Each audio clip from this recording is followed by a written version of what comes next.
भाजपा आमदार सुरेश धस यांच्या आरोपांनंतर सचिन सानप आणि वकील गुणरत्न सदावर्त यांची ऑडिओ क्लिप व्हायरल झालेली आहे।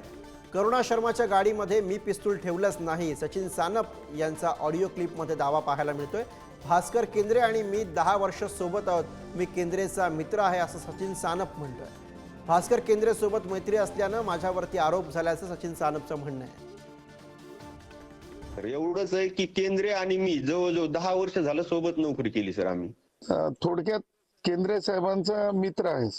काहीही कारण नसताना माझ्यावर बिनबुडाचे आरोप केले सर की मी कुठंतरी साडी घातली आणि करुणा शर्माच्या गाडीमध्ये पिस्टल ठेवली असे आरोप करतायत ते।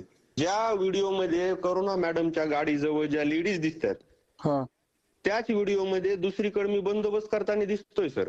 धसांचा जो रोल होता, इव्हन पोलिसांना आरोपीला अटक करण्यापासून पर्यंत मज्जाव करणे, मला असं वाटतंय धसांना आज तोंड राहिलेलं नाही देशमुखांवर बोलण्याचं।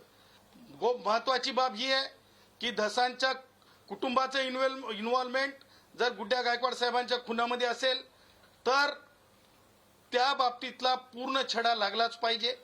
त्या बाबतीमध्ये श्री केंद्रे साहेब, कॉन्स्टेबल साहेब यांचं स्टेटमेंट रेकॉर्ड करून पुन्हा तपास पुढे नेला पाहिजे फर्दर इन्व्हेस्टिगेशनसाठी।